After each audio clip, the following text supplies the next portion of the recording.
God, such a rookie mistake. Holy moly. I cannot believe I've been talking this whole time and it was muted. I I saw Kyle say, "You're muted, you're muted, you're muted, everybody muting." And then Michael's down here in the corner going, "Hey." So let's try this again. Goodness gracious, I'm gonna have to edit that out for the podcast. Um, we have a great show tonight. Michael Jones with Inspiring Philosophy. Pretty famous at this point. Everybody knows who he is. But does a lot of good work. I have benefited a lot over the years from his work. He's very thorough. He does some pretty cool videos. I'm going to have to find out where the editing comes in and all that. We're going to learn about a little bit about him and what he's currently working on, the dating and evidence for the Exodus, which I am extremely interested to learn about. Before that, a while back, I started the Christian Content Creator Fund, CCCF. That's not enough for you there. And the purpose of it was I've been blessed, and I like to do this as a passion, a hobby, ministry, however you want to look at it. And I've learned that it takes a lot of money to get started in content creating and to do good content creating, the equipment and everything else. With that said, we've had a few donations, and we've already exhausted those with content creators who want to get started, need help, and things like that. In the description, I have a Patreon link if you want to donate monthly, $1, $2 more. I have a GoFundMe set up until I find a better, more solid platform for one-time contributions. I have I've got an entire packet set up. What I do is I send them an application, they fill it out, kind of get a feel of who they are, how committed they're going to be in all this. I have an entire spreadsheet to keep up with the finances. It's totally transparent. Anybody wants to know at any time, I'll give them the information, what money came in, what money went out. All that to say, it's not exclusive to Christians.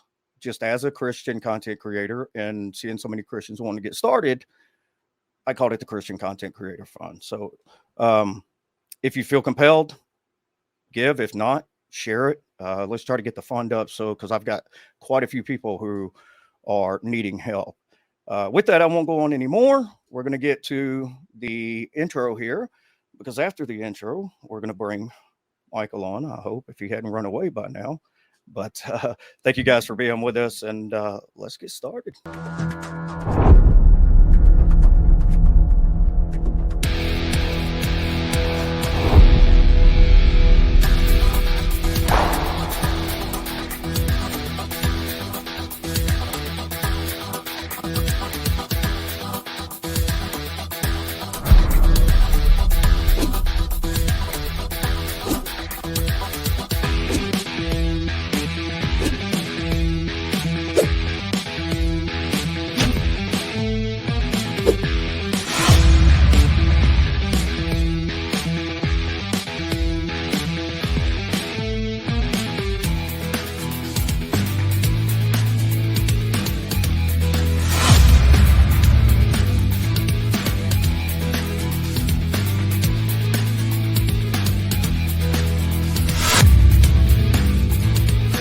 Welcome to the Brute Facts Podcast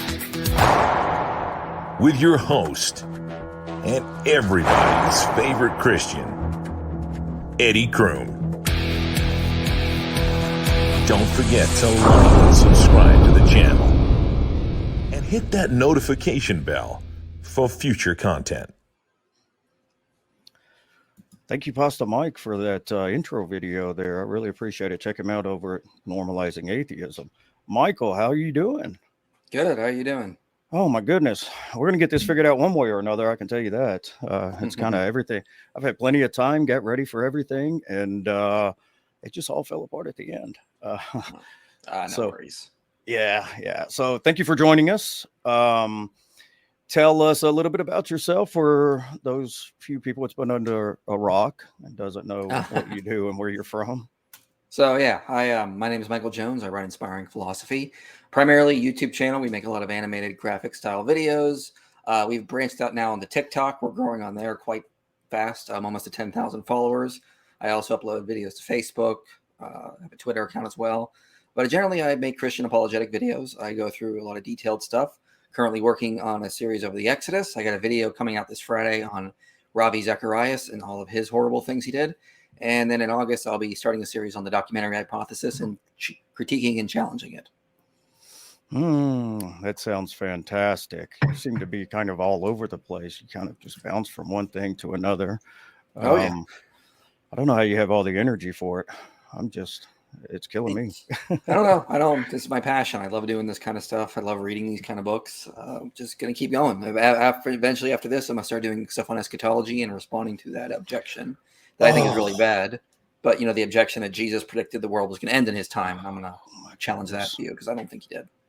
Yeah, eschatology that's one thing. I spent a lot of time debating against dispensationalists and others for quite a while with this modern understanding, and I just got tired of it. I was like, nah, I can't do it. It always comes down to, well, you just deny God's word. And I'm like, okay.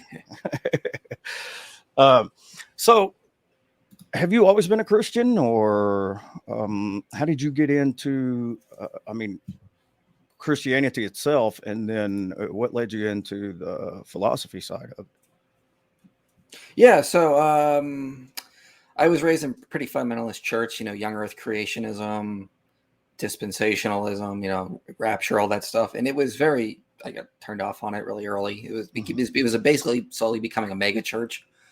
And the bigger it got, the more disillusioned I got with the place. When I started there as like a kid, we were having Sunday school in trailers. And by the time I'm in high school, they had a climbing wall built in the youth area. So that's how big they were growing. So I think about middle of high school, I sort of became agnostic. I never really was an atheist, more deistic. But then, so I went through this phase where I wasn't really a Christian, started studying some things. I think just by fate, I ended up studying the really bad arguments against Christianity first as a young age, and I thought there weren't really good arguments. And then I started studying C.S. Lewis, a lot of the evidence for the reliability of the New Testament, the resurrection, and I slowly, through my days later, came back to become a Christian. Ah, nice. Okay. Philosophy. What was it about philosophy that interested you the most? Was it kind of like with me? I just kind of got sucked into it, and it was like one day, hey, here I am doing philosophy. Yeah, I think we all just a lot of us just sort of have a passion for that kind of stuff. I've always had a passion for studying history, philosophy, and science. I think what happened to me is that I started debating people on MySpace. So that tells you how old I am. It was many years ago. And I'd be in the MySpace message boards and going back with people. And that's how I sort of got into it. That destroyed the phase when I was a young earth creationist, lost that, moved into old earth, and then eventually theistic evolution. But it was just a slow, gradual process for me. I don't think I ever really had like a shining light moment or anything like that. It's just always been a slow moving process. Yeah, that's kind of what happened with me. Fell in a few groups and as a challenge, had no idea what they were talking about, and was like, okay, what is this? What is this? And next thing you know, I am just immersed in it.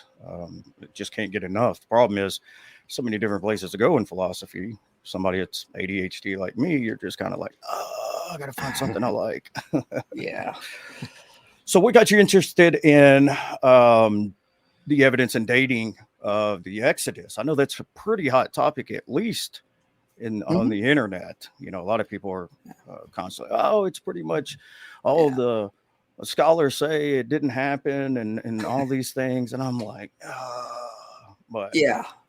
Well, what got me interested in it was a documentary called Patterns of Evidence. I went and saw it in the theater when it came out. At the time, I was really studying New Testament. It was all New Testament. And I knew a little bit about the Old Testament. I loved studying Genesis, but I didn't know a lot about it in terms of that.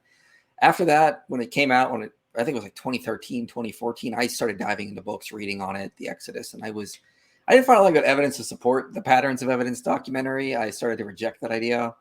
Moved to the early date view, which is around 1446 BCE, made a whole documentary on it. Was totally wrong on it. Took it down. Then started working with Egyptologist David Falk to put up the new version, which is the late date, so around the 13th century for Exodus. So it's something I've been studying for several years now. I've been changing my view on it now 3 times now, trying to find the most evidence where it is, where the evidence actually points to. And I say we do have a ton of evidence. I'd say the best evidence that not as many people are interested in but it's the internal evidence of the Pentateuch. Mhm. That is, I would say, is the best evidence for the Pentateuch. But what people really want is they want to know the archaeological evidence, and we do have a good fair amount of archaeological evidence for the Exodus. Yeah.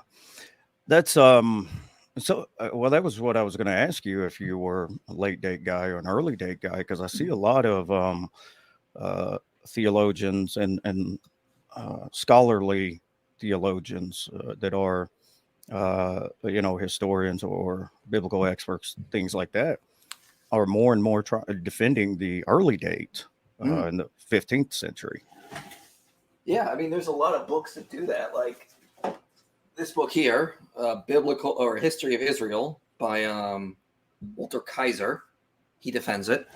Does not well, though, to be honest. I have not really used this book a lot after I read it. It's a big book, no doubt. Took me a while to read, but wasn't really impressed with it.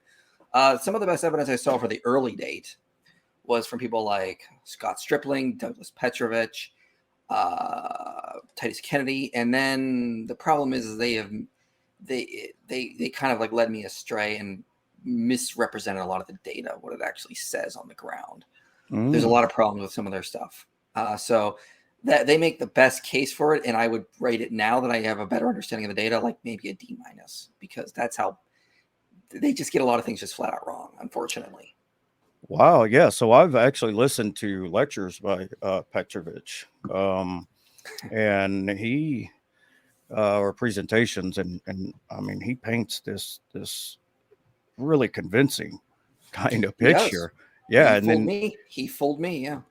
And then you go,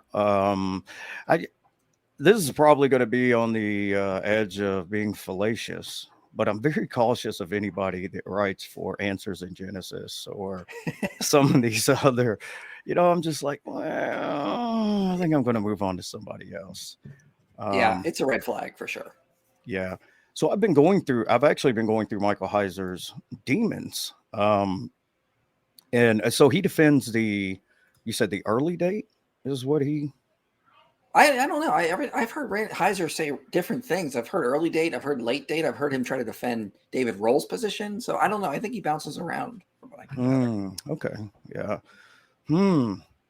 So so in that, one of the issues that they talk about is with the early and late dating is the absorption of the city with Ramses. Was it the city of Ramses that they call it? Yeah, Ramesses. P. Ramesses. Yeah. Yeah. P. Ramesses. Right. Yeah. What's your take on that? So the typical early date so what it says in Exodus 1 is it says they built Pithom and Ramesses. So it says the Hebrews were slaves and they helped to build these cities. Okay, well what the early date proponent will say is, well, they've updated the name. When they were talking about it, it was Avaris, and then later a scribe updated it to the current name, which was Ramesses. Problem is that Avaris and Ramesses are really not the same site. They're separated by about 2 kilometers, and it's not typical of updated place names. Updated place name in the Bible will be like Genesis 14:14, when it says like Abraham went into the land of Dan. Okay, it doesn't say he built some city called Dan. It says he went into this area that we know as Dan. It's like I can talk about how the original Native Americans, the first peoples, crossed the Bering Strait. Well, no one called it the Bering Strait back then, but right. That's what we call it. We understand it. It'd be different if I said something like, they helped build San Francisco. Okay, that would be factually, incorrect. So Exodus 1 says they helped build Ramesses. That says they have to be present to actually do the act of building. It's not like Genesis 14:14, where it says they came into this area that we call Dan. It says they helped build Ramesses.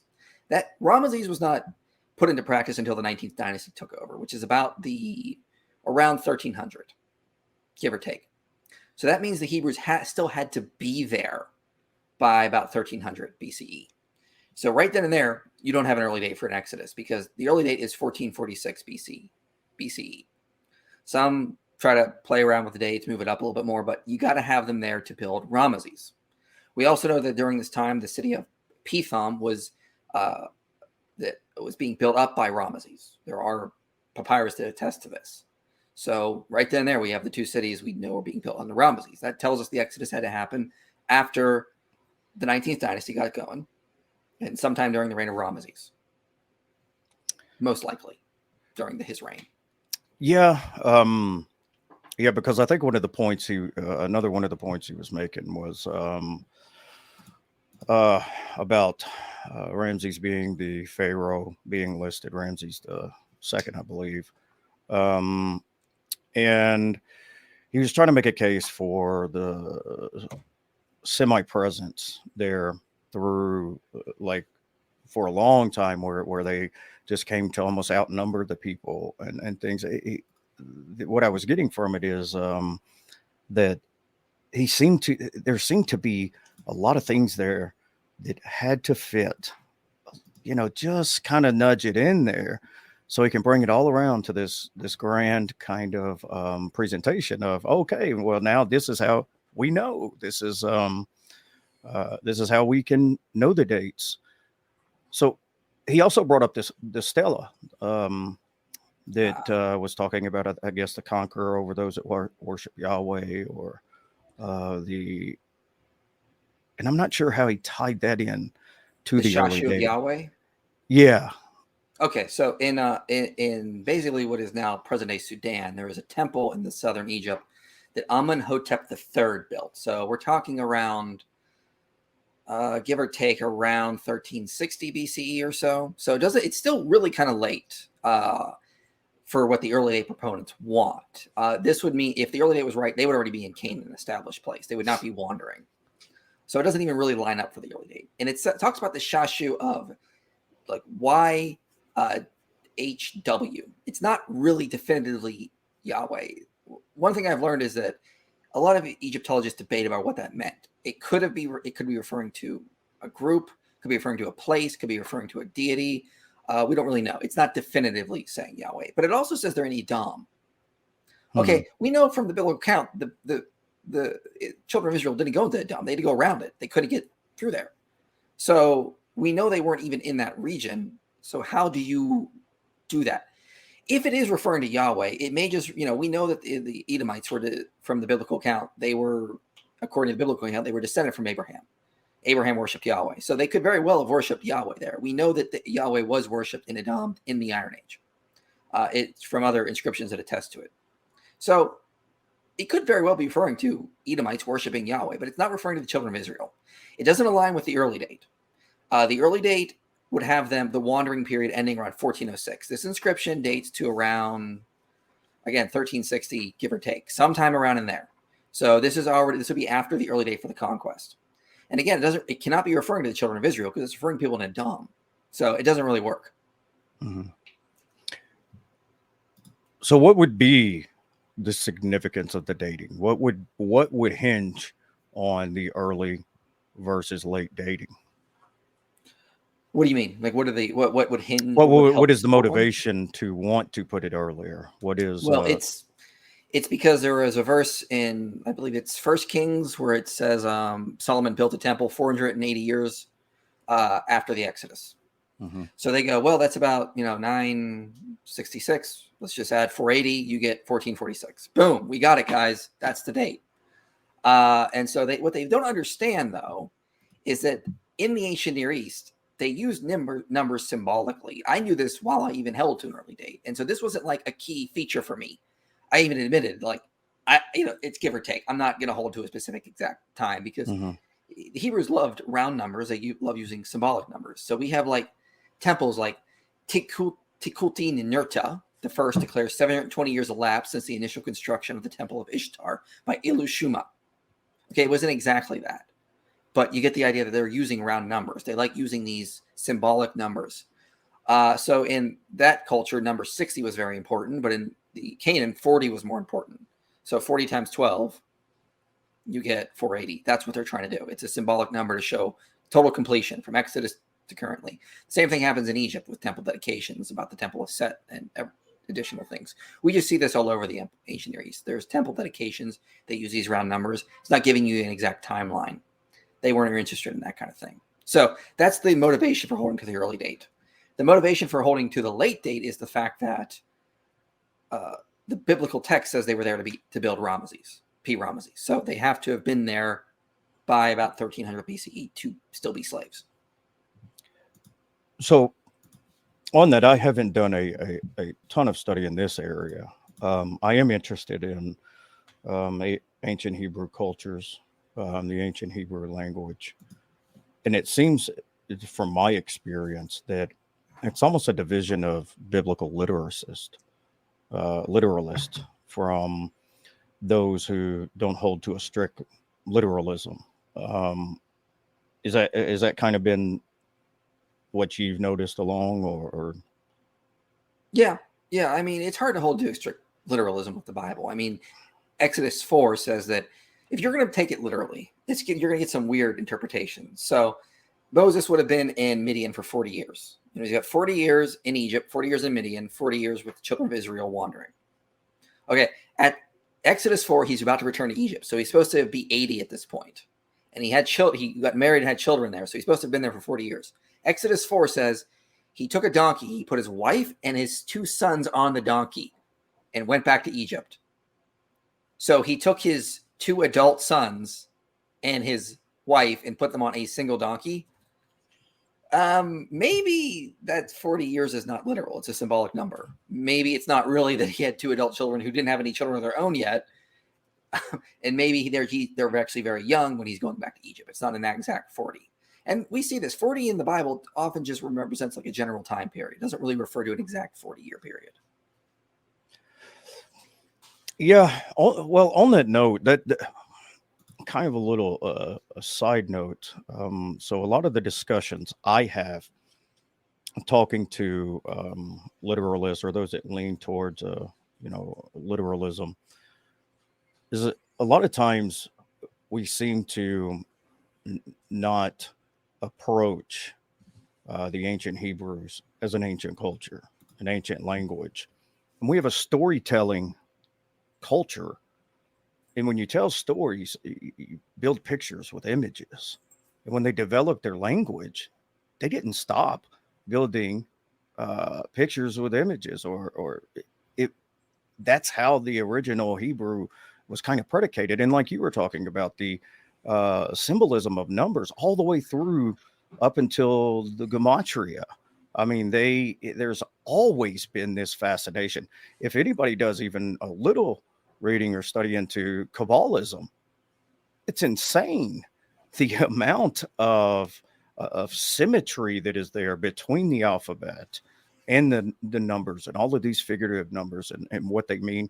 And on a side note, a lot of people who want to deny that in the ancient Hebrews or something like that, or the Old Testament, didn't have an idea of this Trinitarian kind of God. You cannot go into any type of Kabbalism, mysticism, or anything like that without seeing the enormous amount of representations of the number 3. I mean, it is just replete through there. So just kind of a side tangent, but yeah, I think this whole modern 21st century view, we just kind of press that on there. Well, yeah. And it gets us into all kinds of trouble. Yeah, it definitely happens. I did a whole video on Genesis 5 where I just went through all the numbers and they're the ages and just try to argue, guys, these are not literally ages. These are not the literal ages. If you just compare this to the ancient Near Eastern context, it's not an internal context. These are not literal ages. So when it comes to the Exodus, we got to go on what the evidence says, the internal biblical evidence and the external evidence. And all the external evidence points to a Ramesside dating. Same with the internal evidence. It talks about the toponyms that the book of Exodus use points to a Ramesside period. Timing, again, time of Ramesses. It points to that. Yeah, it kind of, on that note, you had mentioned the numbers and what they symbolized and kind of completeness and things like that. And that's one of the things that is extremely noteworthy about the ancient Hebrew language is their verbs weren't tensed like ours. Their verbs were incompleteness. That's how they viewed pretty much everything. I mean, it was just their language was kind of built on this idea of incomplete. And I think that I mean, it's just more of a testament to how they viewed it and how they wrote about it than how we approach it. Yeah, it is definitely that case. We are constantly misreading the text with our own Western understanding. Their language is very much verb dominated, whereas ours is noun dominated. We identify subjects first; they would identify verbs first. Right, absolutely. So you had mentioned earlier, you kind of piqued my interest because one of the things I hear quite often is, like I said earlier, oh, the scholars say they don't even believe it happened and all this, and there's no, and I hear all the time there's no archaeological evidence. And you had stated that there was archaeological evidence. So what would be some of those evidences? Well, let's go through a little bit of this right now. So we know that they settled in the land of Goshen, which would have been in the Nile Delta. They would have been around the city called Avaris. Basically, most scholars believe, based on the Joseph account, they would have moved in during the time of around 1600 or so, 1600. So this is during the Hyksos dynasty, 15th dynasty of Egypt. Their capital was a city called Avaris in the Nile Delta. Joseph likely would have been a vizier in that for that dynasty at that city. And the Hebrews would have settled in and around Avaris. Okay, so they're there. When the 15th dynasty fell, the Hyksos fell to the 18th dynasty. So 18th dynasty comes up from the south, Thebes, they take over. We know that the population of Avaris was treated like a foreign enemy. The inscriptions of Amos, son of Abana, to testify that people at Avaris were turned into slaves. So Avaris was treated like foreign enemy. They were turned into slaves, and they were ruled over by the 18th dynasty quite harshly, according to the biblical account. So we know the 18th dynasty used slaves in terms of brick making. Certain texts appeal that. So the population of Avaris is where we need to look at. There was no evidence of a mass exodus from Avaris when the 18th dynasty took over. So around 1540 BCE. So there's no evidence of an exodus at that point. The population stayed there, and probably the elites were kicked out. So we have this big Semitic population that we can see from the archaeological evidence at Avaris there. Now, that population stayed there pretty much up until about middle of the 13th century. So around the middle of 1200s BCE. Then all of a sudden the site is abandoned. It's emptied. And the Ramesside dynasty, the people from P. Ramesses, start using the site as a graveyard. So we don't know where the Semitic population went, but they're no longer there. And the site was being used as a graveyard. Now, about 40 years later, in Canaan, things start to happen. Hazor is burned. Okay, so that's one of the cities the Bible mentions that they burned. Hazor is definitely burned. The statues are mutilated in an Israelite fashion. So archaeologists have worked on the site have said they were sort of the cultic statues were mutilated there, which is weird because if the Canaanites did this, the local Canaanites did it, or the Egyptians did this, why would they mutilate the statues of their own god? The Sea People was another possibility. These were invaders coming in around the same time. The Philistines were a group of the Sea People. They settled along the coast, but they never made it as far into Hazor. So question then becomes is who mutilated the statues? Well, what is it? Amon Ben Tor says this, and I quote, says, this leaves us with the Israelites. So most likely candidate as to who destroyed Hazor would have been the group known as the Israelites, according to them.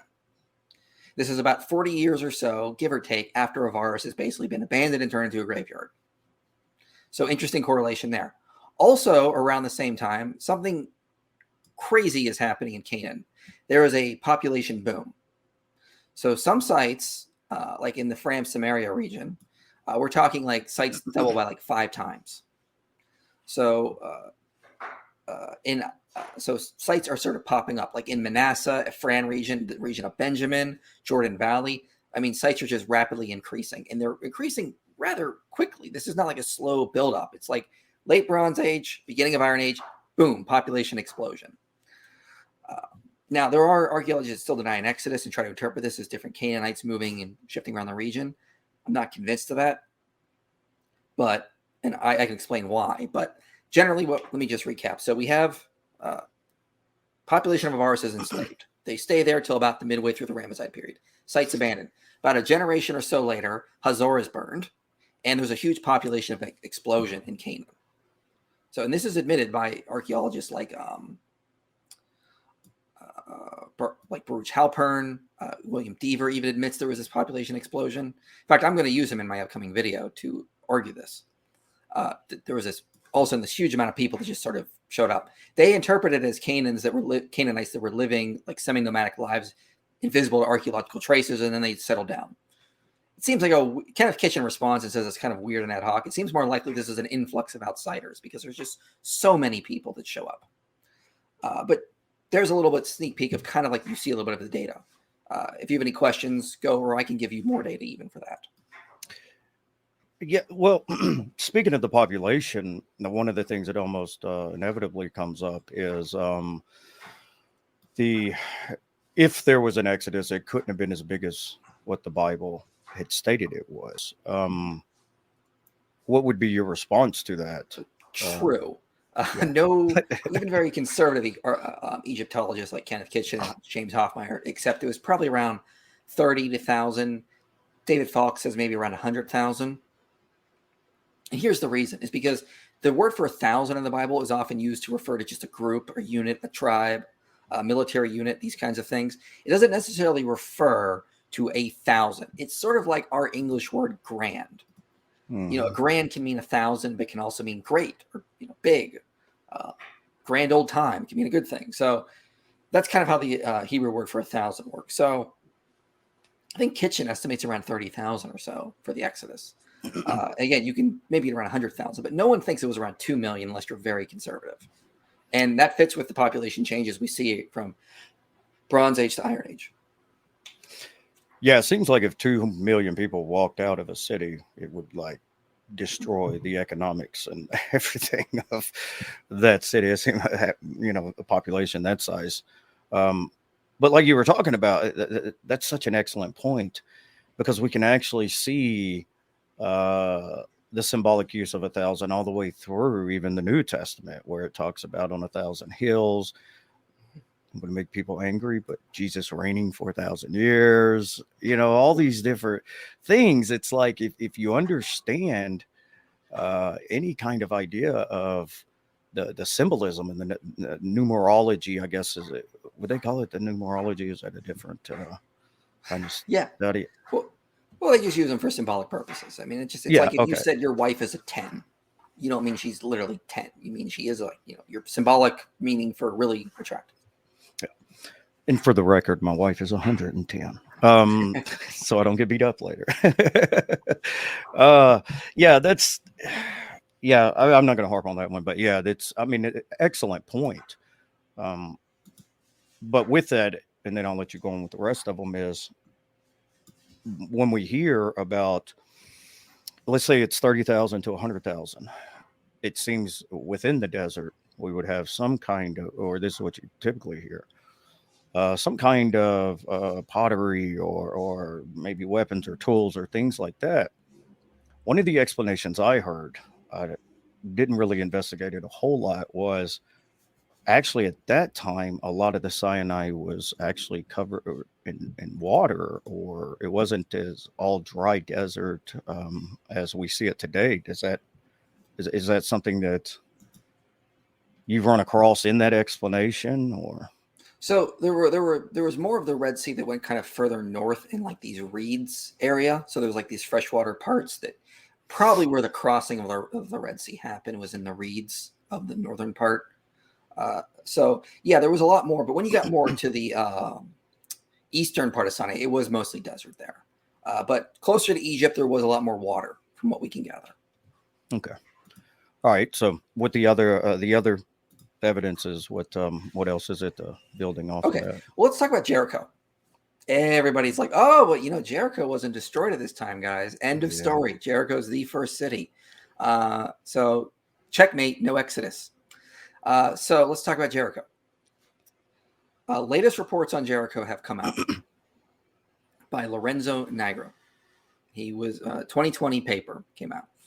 Here's what he noted. So, well, maybe I should do a little bit of history here. So when John Garstang first excavated Jericho, he estimated there was a destruction around 1400 BCE. Made many early day proponents pretty excited.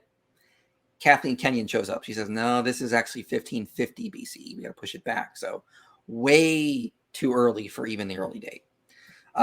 Bryant Wood, some of the early day proponents really try to argue, no, it's definitely the destruction. Kenyon was wrong to date it that late or that early. It's actually 1400. They've not really done a good job of convincing most archaeologists. Most accept that's 1550. Like the overwhelming majority accept it was 1550. So that sort of throws that argument out of the water. So we didn't really find evidence of a second destruction. But what's interesting is John Garstang said there wasn't a second destruction on his view. He identified a building called the Middle Building, which he says was burned at a later date. So even his own survey suggested there was a second destruction after the 1550 destruction. And Kenyon never contradicted that, although she didn't really go too much into that. So, but they didn't really find much more evidence of it. Kenyon didn't find a lot of evidence to confirm that idea. Well, why? Well, recently Lorenzo Nigro was at the site, and when he was excavating there, he realized something. There was a lot of site leveling that happened at the site. What is that? Well, basically, later builders during the Byzantine, Hellenistic, Iron Age time, they cut into the late Bronze Age layers, removing those layers for archaeologists to find. So it's not that there's no evidence of a destruction. It's the layers were removed and by later builders, later occupants that lived on Jericho, and removed them from archaeologists to find. So that was the biggest problem. But what's interesting, though, is that Nigro did find some interesting stuff. He did find that the site was still occupied after the 1550 destruction. It was rebuilt with a mud brick structure that was fortified. But then the mud brick structure seems to go away in the 11th century BCE. So after the 1200s, he says, and I quote, Iron Age 1 was detected only in a few places on Spring Hill. Diagnostic ceramic material was dated to the 11th century BC and may be related to a rural village that rose out of the ruins of the late Bronze City. So what does that mean? So cover all that. 1550, city of Jericho is destroyed. They rebuilt a mud brick structure on top of that. That mud brick structure was there through the 1400s, 1300s, 1200s. The layers were cut in by later builders, so we don't know exactly what happened. But for some reason, that mud brick fortified structure went away and was replaced by a rural village. We don't know how, but it's what happened because, again, site leveling. Well, that fits with the biblical account. Talks about Joshua's destruction. Then after, in the book of Judges, Jericho is referred to as the city of palms. Doesn't not talk about it like a fortified structure, just like a village kind of thing. So very likely the second destruction that Garstang was talking about very well could have been a second fiery destruction that occurred. This mud brick fortified structure went away probably at the end of the 1200s. We don't know for sure because Nigro, again, he's still excavating, working on the site. More work on the site needs to be done. But these reports that are now coming out do seem to at least fit with the biblical account. There was a fortified structure. Joshua comes in, and then after that period, rural village. So Jericho has been a thorn in the side for Exodus proponents for a long time, but these latest reports are actually good news for us. They are showing that there may have been something that happened, although we can't prove it because, again, site leveling. Interesting. What about the claims that we can actually see fire damage in the ruins of Jericho? Well, we can see fire damage in the ruins of Hazor, and there definitely was fire damages in the 1550 destruction. That one cannot be the destruction of Joshua because Nigro also notes there's evidence that battering rams were used. Joshua didn't use battering rams. So that 1550 destruction, the fiery destruction happened then that Brian Wood wants to say is so hard as Joshua's destruction, doesn't work. Not only that, it's the wrong wall. The wall that you need in the biblical account needs to be something called a casemate wall. Casemate wall is two walls. You've got an inner wall and an outer wall, and then you build houses in between them. Well, Rahab's house was in the city wall. The wall at the 1550 destruction was a cyclopean wall. It's a single wall. You couldn't have rooms in them. You could have maybe a walkway, but no rooms. So Again, the 1550 destruction cannot be that. Now, we cannot show evidence of a fiery destruction around 1200 BCE because, again, site leveling. The layers have been basically cut in by later builders, and we don't know exactly what happened there. He says, to quote, the overall stratigraphy of Tel es Sultan through time may explain why late Bronze Age layers were mostly preserved all around the Tel on its flank, but were almost completely cut away from its top by Iron Age, Roman, Hellenistic, and Byzantine building activity. One of the things that kind of came to mind when you were talking about that, like with Joshua's conquest, one of the critical or some of the critical scholars, you were talking earlier about the dismemberment of the false gods in cities. It was, I guess, by the Hebrew people or attributed to the Israelites. Because one of the critical responses is, well, when we look at the archaeological evidence of Joshua's conquests, one of the cities along the path doesn't have evidence of being overtaken. It looks more like an insurrection from within.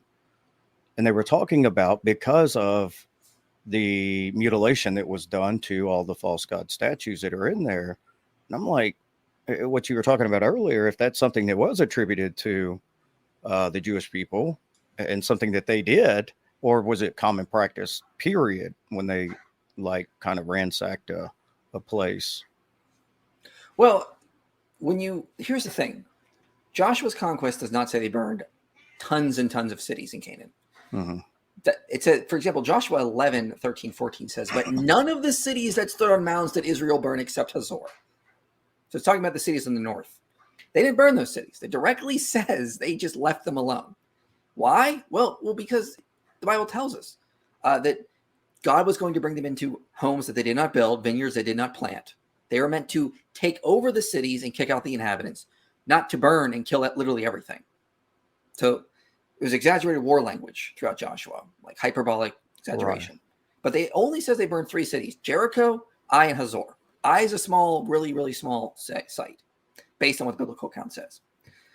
So the only 3 we should really be looking for are those. And so far, Jericho and Hazor look pretty good. Ai is so small that it may not even left behind any evidence. People don't realize that erosion, later occupants can destroy a lot of this evidence. And Ai is sort of spoken of as this really tiny, this little site that probably didn't even have walls. That was sort of outside of Bethel that they attacked. And we don't even know what the structures would have been on that site. So it's very unlikely to have been a massive destruction like Jericho or Hazor. So what is the critical response to the idea of Jericho and kind of being resettled and the cut-ins and later? Is that something? A lot of this stuff is really new, so I don't know of any of the real critical responses yet. I mean, this Nigro just came out with this stuff like 2 years ago. And again, it's not saying it proves the biblical account, but it does align with it. It does explain why we couldn't find any evidence of a destruction around Joshua's time, site leveling. So at least it just fits with it. It at least aligns with the biblical account. Man, that's a lot to chew on. This is so just kind of going over it and going through it over the years, just kind of hit or miss. It's a lot of new stuff there that I really haven't spent a lot of time jumping into. Is this something that Dr. Falk is working on? We're working on it together. We released parts 1 and 2 of Exodus Rediscovered. Part 3 will be out in July. That'll be on the Conquest. And there's a lot of data to cover on that. So parts 1 came out in March. Part 2 came out in April. Part 1 came out in March. And then, part 2 came out in April. And the last part will come out in July, I believe. So working on a lot of stuff. There's a lot of data, too. Like I mentioned, the population boom that happened in Canaan around the same time that Jericho transitions to a small town. Hazor was destroyed.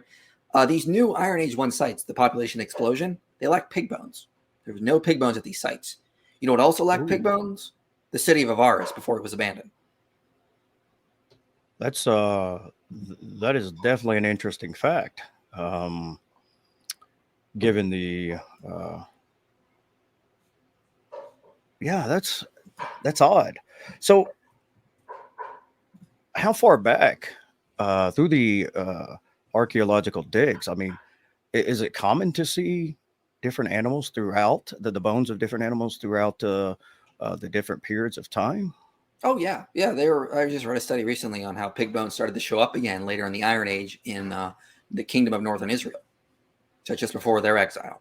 But what does the Bible tell us? Well, they started to rebel and they started to worship other gods, and we started to see slowly, like during like the beginning of the Iron Age, that area lacked pig bones, and then slowly up to about Iron Age 2, the study was saying pig bones start coming back again in this region. Odd. No, I mean, follow biblical account, you would expect to find that. We can find traces of animal bones very far back, further back than even what the biblical record is recording. It's just you're able to find these types of things. Like they're studying the Philistine sites, and they can find that they brought some animals in from Europe of their own that they can able to study and determine that they were brought in from outside. Man, yeah. So for those that are listening that's not understanding the significance of that, one of the uh, competing views, I think, is the most plausible view to understand the dietary laws and things like that, is to actually separate them from the surrounding culture, so they couldn't be in the festivities and things like that. So they were like literally the only people that didn't eat pigs. Everybody else around there did. So to have these settlements with no swine bones, I mean, that's huge. Yeah, it definitely stands out. It definitely stands out because the Philistines on the coast did have pigs around the same time, and previous late Bronze Age sites did have traces of pig bones. But the moment this population explosion happens, pig bones just disappear in the hill country, which is where Israel settled. So is Dr. Falk going to? Is this something that he's working on to release a book or some kind of academic? I think he should release a whole book on this. That'd be great if he did. I don't know what his plans are, but it would probably sell really well if he just went through all of this stuff that we've been going through in the documentary. So he's helped me write the script for part 1, part 2, and part 3. And part 3 is now in the review process. So that should be out July. But we're going through all the data I could possibly find. Awesome. That's well, the problem is when I get over to your channel, I kind of go off on these rabbit trails of different philosophical things. And I didn't even really look for that specific series. I thought it was one you were actually coming up with. So I feel like an idiot to not know it's already got a couple of parts released. Because well, here's the thing, though. Part 3 will be the best. Part 3 will have the most evidence. That's focusing on the conquest. And I have only scratched the surface here of the evidence we have for the Exodus. We have got so much evidence. And at the end of part 3, I'm going to list from all of the parts, all the evidence in a big one list. And I'm going to say, what is more likely? That later myth makers made up the Exodus and just happened to get all these things right, or they got a reliable account handed down to them. And I'm talking like I got dozens of data points from internal and external evidence. Yeah, that's looks like Than's back. That's a great point, because the irony here is having to talk to the skeptics, or not skeptics in general, but the skeptics about the Exodus and things like that, and about the principle of parsimony. Yet, when we go to these other areas, well, what's simpler? What's the principle of parsimony, Occam's razor? And I'm like, well, why are we not applying that over here? I mean, if there's not a direct defeater, if there's not something. Oh, sorry. Finish your thought. No. Go ahead. Go ahead. No. I was going to say is well, here's the thing. None of this would prove God. It just proves the biblical account is reliable. Okay. Right. Okay. You can have a totally naturalistic understanding. Just there were a group of like lower class slaves at Avaris. All of a sudden, a bunch of plagues happened. They interpreted it as their God calling them into the desert. So they left. Then they resettled in Canaan, started Israel. Okay. I don't see why skeptics are like anti-theist or non-Christians are so skeptical they can't even accept that may have just happened. Like, why not? I mean, there's a lot of evidence pointing to it, especially now. Why not just say that? Yeah, right, and that's kind of going into the whole the Jesus mythicism thing. It's just kind of I'm just stunned at how it's kind of catching on. I'm like, you're not conceding theism. You're not conceding Christianity. All you're conceding is that there was a historical Jesus. It doesn't mean you could be like the West Star Institute, the Jesus Seminar. You could take all these different positions and say he's not divine. He's a great moral teacher and all these things. And it seems to be like a lot of skeptics put this wall up and they're like, no, if we concede this, it's kind of like a slippery slope. Well, then we got to concede this. We got to concede that. And it's like, at the end of the day, man, you don't have to concede theism. They bring up all the. A lot of them are just skeptical beyond skeptical. Like I know one, I forget how to pronounce her name, but it's like a long name. But she still denies David existed, and it's like we have the inscriptions stating House of David. Like, just accept he was a real historical person. Like, are you seriously going to deny this? It's ridiculous at this point. I think there's a stela that has the inscription, I believe, about David on it, or the house of David, like you were talking about. Tel Dan inscription, yeah. There you go. And the Moabite stele mentions that, I believe, as well. Yeah, one of the victories over was it one of the victories over the David's kingdom or the people or something was written into another. Is that the same stele I'm thinking about, or was that? I think so. Moabite stele, yeah. When Moab. The Moabite, yeah, okay, yeah, right. I think that's the one it is. Kitchen mentions 3 inscriptions in his book on the reliability of the Old Testament that he says mention David. So, I mean, at this point, he's attested in his archaeological record. I don't see why there are still very, very liberal scholars that deny the existence of David, but they exist. And, you know, it's like, it gets to the point now where it's like, okay, are we really being charitable with the Bible? Yeah. That's what's funny, because of the response you usually get when I talk about, so my approach to Scripture is, I'm not an academic, but it's more like an academic approach. I want to look at the cultural context, the historical context, literary context, all of it, to try to see exactly what was trying to be conveyed and what would have been meant at that time. And so when I start talking about the different genres of the book, I'm like, yeah, and some are historical in this, and it's like, there's no history there. And I'm like, they have passed this on as the history of their people. You can deny whether it's historical or not. The genre is meant to be a history or historical. So if you had to wrap it up in a shotgun style, don't give away what you're going to give on the later parts. What would you say, coming away from everything you discussed today, kind of build a small picture of the evidence that you gave today? Okay, so during the late Bronze Age, Canaan was really like low populated.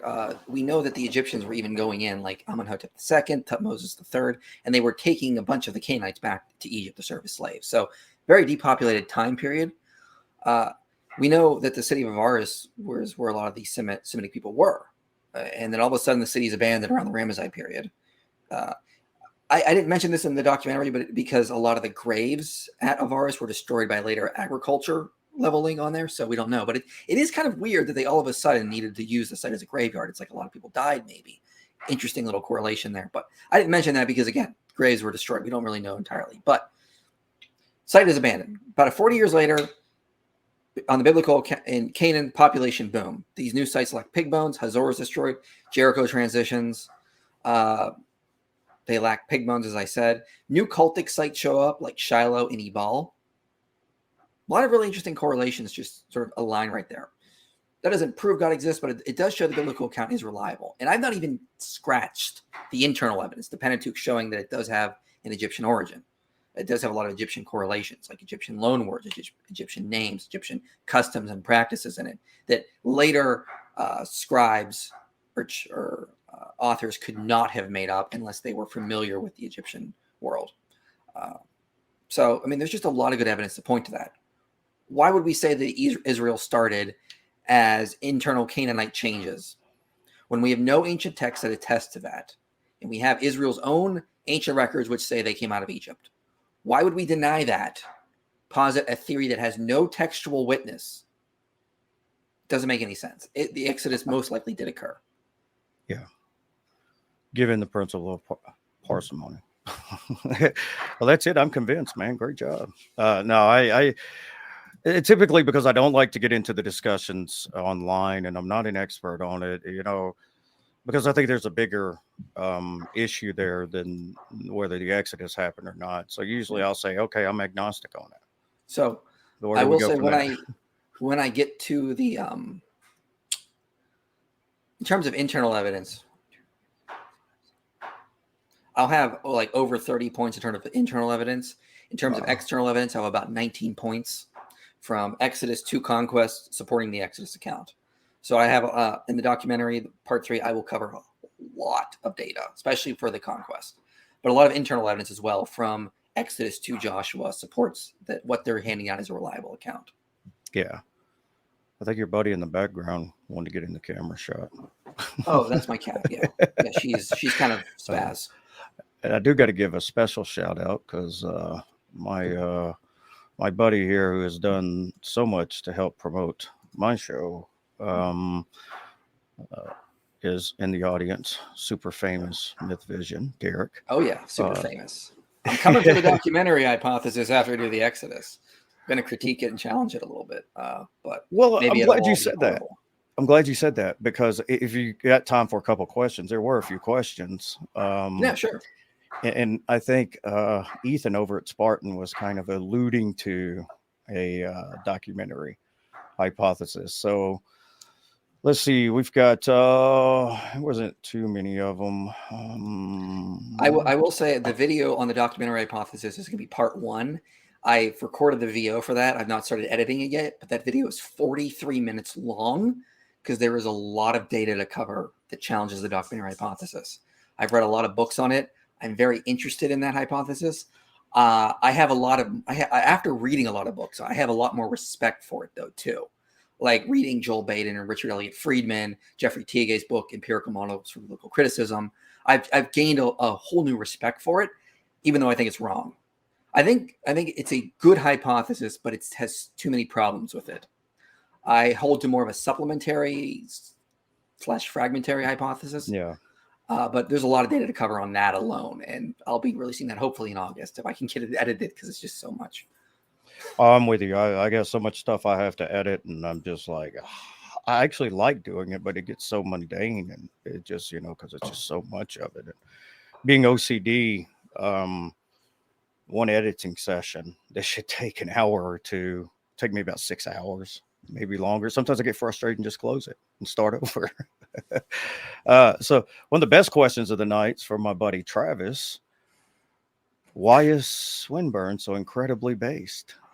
That's an answer, a question I can't answer. Because he's Swinburne. He just is. He is the greatest, in my view, one of the greatest philosophers of our time. And I don't think we'll realize that until he passed away, but he definitely is. I agree 100%. He is absolutely a genius, great mind. Oh, let's see. I think he covered that, Ethan. Basically, hold middle ground. Here we go. Couldn't some parts of the Exodus narrative be from the earlier date and some from the late? It's possible. There could have been a couple Exoduses. I mean, that's a view. The problem is we just don't have any evidence of the early date kind of thing happening. And again, if you look at population changes in Canaan around the 1400s, there is no changes. There's no changes in Egypt as well at Avaris. If it was, it had been so small they wouldn't have left any detections. Yeah, that's if anybody else has any questions, fire them away now, or I'm going to shut it down on you. I think there's one towards the bottom. Oh, what did I miss?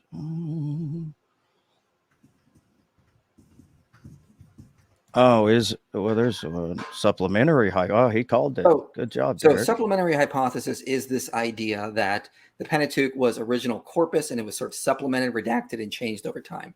That is generally the hypothesis I hold to. However, I also hold to sort of like a fragmentary hypothesis This is the view that the Pentateuch is of various fragments that sort of were collected and put together. These different oral traditions, maybe different texts were put together when collecting the Pentateuch. Generally, this is what I say. I think that's how the original corpus of the Pentateuch was put together. Fragments, different oral traditions that people were working with. I'm not ready to say an exact date on when that started yet, though. I am still undecided. Although I do think David Carr makes some interesting arguments in his book, The Formation of the Hebrew Bible, that it dates to it started around the time of Solomon. Interesting. Not sure where I want to stand yet on that. But so generally my thesis is this.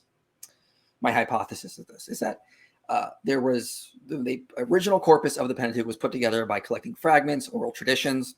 Then that corpus was supplemented and updated over time. It probably did not reach its final form until Ezra. I think that's hard to deny. I mean, you're just going to have changes in language. Languages need to be updated through the audience. It's just is going to happen. So that's generally the hypothesis I hold to.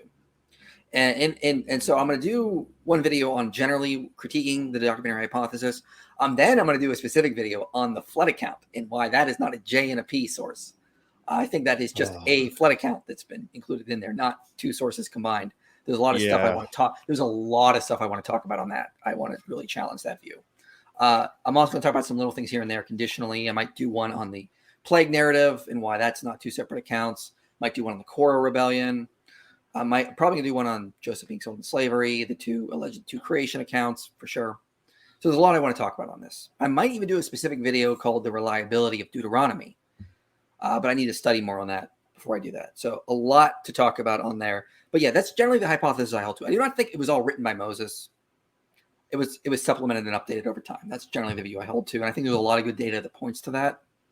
Well, but I'll be quoting up from a ton of books on that. Yeah. Yeah, I mean, it's kind of hard. Oh, sorry. Go ahead. Oh, I mean, I read Jeffrey Teague's book, Empirical Models for Biblical Criticism, which argues for the documentary hypothesis. And then after that, I read Empirical Models Challenging Biblical Criticism, which challenges Jeffrey Teague's book. So there's a lot of really cool data to use for that. Yeah, there's one crippling piece of evidence against Moses writing all of it, and that's him writing about his own death. Well, yeah. So and he also wrote in Numbers that Moses was the most humble man ever. Well, Moses, you sure are. Yes, you are. You are the most humble. I'm the most humble man in the room. Yeah, that's I am so looking forward to, especially the Deuteronomy. I am going to be stoked when you do that. And one of the reasons is a lot of people don't realize that Deuteronomy is one of the most directly or indirectly quoted books by Jesus.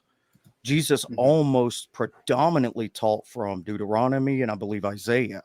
That was the two. Was it Isaiah? I think it was Isaiah. I know Deuteronomy for sure. But there were two books that Jesus quoted almost exclusively throughout all of his teachings and the sermons and things like that. So, and I would think, given Deuteronomy, it's one of the most boring books along with Leviticus about why it would be so important. But that's what Jesus is. So, man, yeah, I'm totally stoked. I'm going to hop over there and start checking out some of these episodes because it's something I was interested in for a while, and there was so much arguing, and I couldn't find a good place for somebody to kind of put these things together. So I'm excited to learn about that. Yeah, I will say that today there are more biblical maximalists than there have been for a while. So there's more scholars coming out there taking a more maximalist approach to the Bible, thinking that maybe what it records is actually a more history and not myth. A minimalist says more of its myth. A maximalist says more of its history. And the maximalist camp is rising right now. It's not a majority. Let's be clear on that. It's not a majority right now. But I think I'm a maximalist because I think the evidence supports it. I have read some replies to Kenneth Kitchen's book on the reliability of the Old Testament, and it just seems like they're just missing. They're not getting his points when they're replying to some of his stuff. He goes through and makes this cumulative case for the Old Testament in a way that no one has done before him. And it's like people just sort of miss his point on a lot of things, and they don't really get the cumulative case approach he's going on. But he does stuff for like even the time period of Abraham. A lot of great stuff for that. Have you listened to any of Dr. Kip Davis's thoughts on it? On what? about the specifically. Exodus and I the listened to his videos on the documentary hypothesis. or documentary hypothesis. Yeah, I'm sorry. Yeah. That's it was. I definitely do not agree, especially when it comes to Genesis 10. Mhm. I do not think there's a documentary hypothesis of Genesis 10. Like it's supposedly a J and a P source. No. I don't think there's a lot of good evidence for it when you start getting into it. And I'm going to be relying on scholars like David Carr. The book, I forget the name of the author, but it's his last name is Person. I think it's Raymond Person. He wrote the book. He wrote some of the chapters in the book, Empirical Models Challenging Biblical Criticism, as well as Benjamin Kilker, Joshua Berman. I mean, there's a lot of. Here's the thing. I emailed a couple scholars that wrote books challenging the documentary hypothesis, and I said, "This was a good book. Where are the replies to this?" And three scholars I asked this said it's been mostly ignored. Like there's not been a lot of challenges to the documentary hypothesis, which is weird. And I don't know if I can say their names, but I did. I talked to 3 different scholars, and I can say one. Joshua Berman says it in his book directly. Inconsistencies in the Torah. He says, quite frankly, Gordon Wenham responded to this many years ago, and he was virtually ignored, except by one guy, and then Gordon Wenham and myself have responded to him and showed it's all wrong. So, come on, like why is the criticism of this being ignored? Yeah, I was going to say that one guy you're trying to think of. He's some person. It's Person. I can get his name here in a second. It's Person Jr. He wrote one of the authors of that book. Yeah. That's my dad joke for the day. I'm a dad. I get to say those awful, terrible jokes. Yeah, Raymond F. Person Jr. He actually responds directly to Joel Baden in his chapter. I'm just glad you grabbed it immediately. It was because sometimes those horrible jokes don't land well. And they're like, huh? What? We did have a last second question here. I think it's a pretty decent question. Do you think the dominant secularist culture warps the academic views on the Old Testament? I mean, that's hard to deny. It is. I just did a video recently called Are Christian Scholars More Biased? Or Are Christian Scholars Biased? And I went through all the data. Says, well, yes, they are, but so are secular scholars. Here's the data showing that. Look, everyone's got presuppositions they argue from. It's called a horizon. We all have a horizon we argue from. Amen. It just is what it is. And secular worldviews can warp the way they view the Bible, just like a Christian worldview can warp the way you view the Bible. It's just the way it is. Mm-hmm. Secular, I'm sick and tired of seculars, just talking about how Christians are just biased. They're going to read the Bible through a biblical lens. Well, you can read the Bible through an anti-biblical lens. You're going to read through your own worldview. It is what it is. Deal with it. Yeah. It's really a self-defeating claim because it's easy to just flip it around and say the same thing. And regardless of what somebody thinks about Mike Lincona, going through his book on the evidence for the resurrection, at the beginning of it, one of the things he says in there that he explains extremely well, and I think he's 100% spot on, and that is there is no such thing as objectivity in a vacuum. We all, and I'm paraphrasing, and we all have our own biases, hidden biases, presuppositions. And until people can acknowledge that, then you can't confront them and try to be as objective as possible if you don't even know that you have these biases. So when I hear people say, oh, I don't have presuppositions, I don't have biases, I'm like, you're not even going to be able to objectively, as you want to say, evaluate it unless you realize that you do have them and try to put them aside.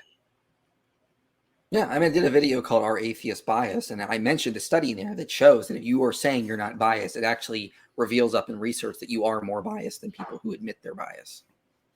Well, but they're not monolithic, and they don't have a book they all agree on it. Never mind. I'm not good. It's typically, what do you mean atheists? We're just no. I got a lot of atheist friends, and thank God most of mine are pretty charitable and great people to talk with and good pushback. So I got a couple questions that these are probably going to be one of the hardest. Is when you're studying, what kind of music you listen to? Lately? Whenever. What's your favorite? Electronic or instrumental type stuff. Really? Yeah, I like AU5 surprisingly, or Faint. I don't know. That's just what I'm into, I guess. What do you, when you're ready to just tear stuff up, what do you get down with? That probably electronic stuff, I guess. I don't know. I'm just very much more into the electronic stuff now, I guess. Yeah, it's my wife she's originally from South Florida, so anything that's techno, electronic, dance, any of that, she's like all on board for it. Um, Yeah. I have a weird music that I listen to when I'm studying or reading things and going through. I'll actually put on trap instrumentals because I just love the little, because you can find some good slow ones. It's just kind of mellow and, um, what is what would be your favorite dessert? What do you like most that you just can't hold yourself back from? Scotch. That is the best answer from anybody I've had on here anytime. And for the record, I I'm You know bourbon. what? That's a But dessert for me now. I'm old. I will drink scotch as a dessert. It is you lovely. you keep saying you're old. I don't think you're older than I am. How old are you? 43. Okay, then I'm not. But I feel my back says I'm 80. So Well, I appreciate that. I was hoping that you proved me wrong on that, but okay, that backfired. Um, so go ahead and give everybody a plug about your channel, what you're working on, anything you want to share with them. yeah, so a video my channel is Inspiring Philosophy. You can check me out. A video coming out on the sins of Ravi Zacharias this Friday. I have a video coming out later this month on did Jesus name the wrong Zechariah in the book of Matthew, son of Barachiah? Did he get the wrong high priest? Did he confuse the prophet and the high priest? I'm going to argue no. And then I have my video on the conquest coming out, a video on did Joshua think the sun was going to actually stood still in Joshua 10? I'm going to argue no, that we're misunderstanding the cultural context there. Joshua did not say the sun stood still. Then comes my series on the documentary hypothesis. Probably do a video challenging an argument for atheism called the meager moral fruits argument after that. So a lot of good stuff coming out. Nice. Well, I appreciate you coming on here and spending time with us and going through all of this with us. And maybe in the future, kind of when you drop part 3, we can maybe have another show to talk about it. So Yeah, thank you so I'd love much for to. coming on. Yeah, appreciate it. Thank you. Yeah. Everybody that tuned in, thank you so much. Don't forget to like, subscribe, share. It's a podcast is on all major platforms. And I do have I'm trying to work on a show Thursday. I'm hoping that it comes up. And I've got Alex Malpass coming on, Stephen Law. I got a few names that's kind of cranking out. So make sure you guys stick around for that. Have a good one.